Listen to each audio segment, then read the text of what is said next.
دھام سے سرکار کی میلاد کی محفلیں سجاتا ہے، سرکار کی میلاد کی ریلیاں نکالتا ہے، سرکار کی نعتیں پڑھتا ہے، سرکار کی نعتوں پہ جھومتا ہے، سرکار کا ذکر کرتا ہے، سرکار کے ذکر کو سن کر اس کا دل شاد شاد ہوتا ہے۔ جو مومن ہوگا وہی سرکار کی میلاد کی محفلیں سجائے گا۔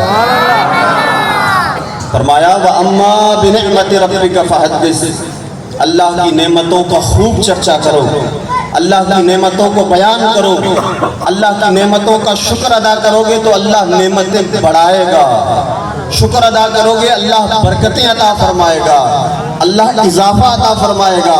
اگر ناشکری کرو گے تو اس کی پکڑ بہت سخت ہے۔ تو سرکار سب سے بڑی نعمت ہے اللہ تبارک و تعالیٰ کی، ہم اسی نعمت کا شکر ادا کرنے کے لیے جمع ہوئے ہیں۔ مالک خالق تیرا شکر ہے کہ تو نے اپنا محبوب عطا کیا ہے، ہم بس یہی چاہتے ہیں کہ تیرے محبوب کی قربت ہمیں حاصل ہو جائے، تیرے محبوب ہم سے راضی ہو جائے، تیرے محبوب کے در کی غلامی ہمیں نصیب ہو جائے۔ یا رسول اللہ آپ ہم سے راضی ہو جائیں۔ ہماری تمنا، ہماری خواہش، ہماری آرزو یہ ہے جس سے سرکار راضی ہو گئے اس کی آخرت سنور گئی۔ بآواز بلند کہہ دیجئے سبحان اللہ۔ خالق کائنات نے ارشاد فرمایا قل بفضل اللہ وبرحمتہ فبذلک فلیفرحوا هو خیر مما یجمعون۔ میرے محبوب انہیں کہہ دیجئے کہ اللہ کے فضل اور اس کی رحمت پہ انہیں چاہیے کہ خوشیاں کریں، اس سے بہتر ہے جو یہ جمع کر کے رکھتے ہیں۔ لوگوں کو آج تک میلاد کی بات سمجھ میں نہیں آئی۔ ہم نے کہا قرآن دل کے اندر حضور کا عشق رکھ کے قرآن پڑھو تو تمہیں قرآن سمجھ میں آئے گا۔ ہمیں تو میلاد قرآن سے بھی نظر آتا ہے، ہمیں تو احادیث سے بھی نظر آتا ہے، ہمیں تو علماء سے مشائخ سے اس بات کے ثبوت ملتے ہیں کہ اللہ خود اپنے محبوب کی میلاد کی محفلیں سجاتا ہے، اپنے محبوب کا ذکر کرتا ہے۔ اللہ اپنے محبوب کا ذکر اس طرح کرتا ہے، قرآن میں فرمایا وَالضُّحَىٰ، میرے محبوب تیرے روشن چہرے کی قسم۔ جب محبوب کی زلفوں کی بات آتی ہے خالق کہتا ہے محبوب تیری پیاری پیاری زلفوں کی قسم۔ جب محبوب کی زندگی کی بات آتی ہے رب کہتا ہے لعمرک۔ جب محبوب کے زمانے کی بات آتی ہے تو رب کہتا ہے والعصر، محبوب تیرے زمانے کی قسم۔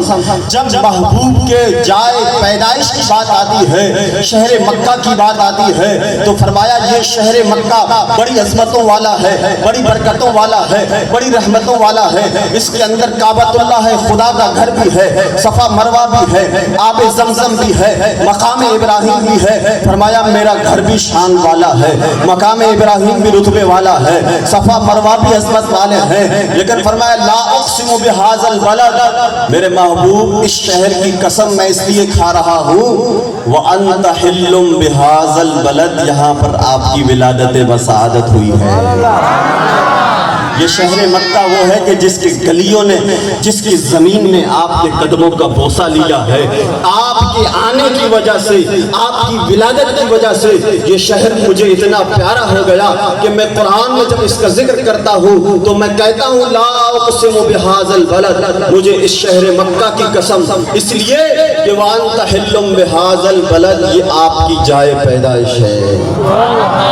سبحان اللہ۔ تو فرمایا اللہ کے فضل اور اس کی رحمت پہ چاہیے کہ خوشی کریں۔ سب سے بڑا فضل اللہ تبارک و تعالیٰ کی طرف سے اگر ہے تو وہ آمنہ کے لال ہے، اور رحمت سرکار علیہ السلام کی ذات مقدسہ فرمایا وما ارسلناک الا رحمۃ للعالمین، میرے محبوب ہم نے آپ کو تمام جہان والوں کے لیے رحمت بنا کر بھیجا ہے۔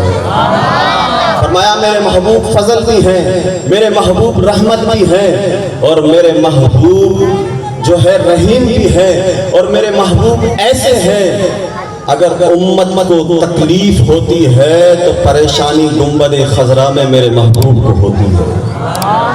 اللہ اکبر۔ سرکار علیہ السلام کو اپنی امت سے کتنا پیار ہے، اتنا پیار ہے کہ جب آپ کی ولادت بسعادت ہوئی سیدہ اما آمنہ رضی اللہ تعالی عنہا فرماتی ہے میں نے یہ چاہا کہ سرکار کو نہلاؤں، میں نے یہ چاہا سرکار کو کپڑے پہناؤں، میں نے یہ چاہا کہ سرکار کو خوشبو لگاؤں، سرکار کو سجاؤں۔ غیب سے آواز آئی یہ آمنہ ہم نے اپنے محبوب کو سجا دھجا کر دنیا میں بھیجا ہے۔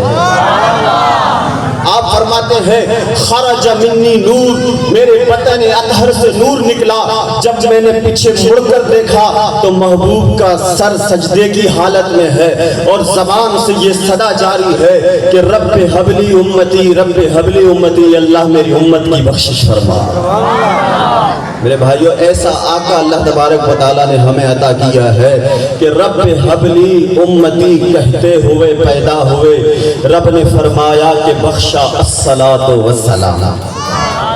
تو یہ میلاد کی خوشیاں، یہ ایسا البلد، میرے محبوب اس شہر کی قسم میں اس لیے کھا رہا ہوں وَأَنْتَ حِلٌّ بِهَذَا الْبَلَدِ، یہاں پر آپ کی ولادت بسعادت ہوئی ہے۔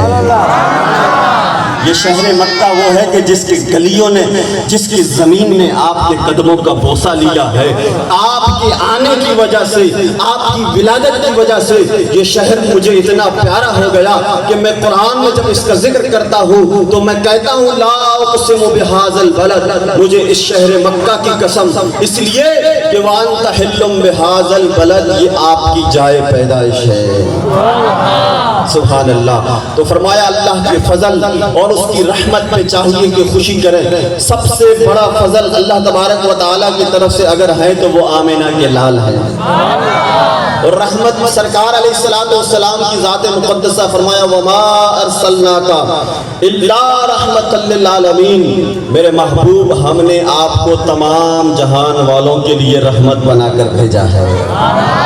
فرمایا میرے محبوب فضل بھی ہیں، میرے محبوب رحمت بھی ہیں، اور میرے محبوب جو ہے رحیم بھی ہے، اور میرے محبوب ایسے ہیں اگر امت کو تکلیف ہوتی ہے تو پریشانی گنبد خضرا میں میرے محبوب کو ہوتی ہے۔ اللہ اکبر۔ سرکار علیہ السلام کو اپنی امت سے کتنا پیار ہے، اتنا پیار ہے کہ جب آپ کی ولادت بسعادت ہوئی، سیدہ اماں آمنہ رضی اللہ تعالی عنہا فرماتی ہیں میں نے یہ چاہا کہ سرکار کو نہلاؤں، میں نے یہ چاہا سرکار کو کپڑے پہناؤں، میں نے یہ چاہا کہ سرکار کو خوشبو لگاؤں، سرکار کو سجاؤں۔ غیب سے آواز آئی یہ آمنہ ہم نے اپنے محبوب کو سجا دھجا کر دنیا میں بھیجا ہے۔ آپ فرماتے ہیں خرج منی نور، میرے بدن اطہر سے نور نکلا، جب میں نے پیچھے مڑ کر دیکھا تو محبوب کا سر سجدے کی حالت میں ہے اور زبان سے یہ صدا جاری ہے کہ رب حبلی امتی، رب حبلی امتی، اللہ میری امت کی بخشش فرما۔ میرے بھائیو، ایسا آقا اللہ تبارک و تعالیٰ نے ہمیں عطا کیا ہے کہ رب حبلی امتی کہتے ہوئے پیدا ہوئے، رب نے فرمایا کہ بخشا الصلاۃ والسلام۔ تو یہ میلاد کی خوشیاں، یہ ایک ایسا عمل ہے جو اللہ رب العزت کی بارگاہ میں مقبول ہی مقبول ہے، قبول ہی قبول ہے۔ اللہ تبارک و تعالیٰ نے حضرت محمد صلی اللہ علیہ السلام کو اپنا محبوب بنایا ہے، اور انبیاء کرام بھیجے، کسی کو کلیم اللہ کا لقب ملا، کسی کو روح اللہ کا لقب ملا، کسی کو صفی اللہ کا لقب ملا، حبیب اللہ کا لقب اللہ نے ہمارے نبی کو عطا کیا ہے۔ ذرا دھوم سے بولے نا، جھوم جھوم کے بولے سرکار کی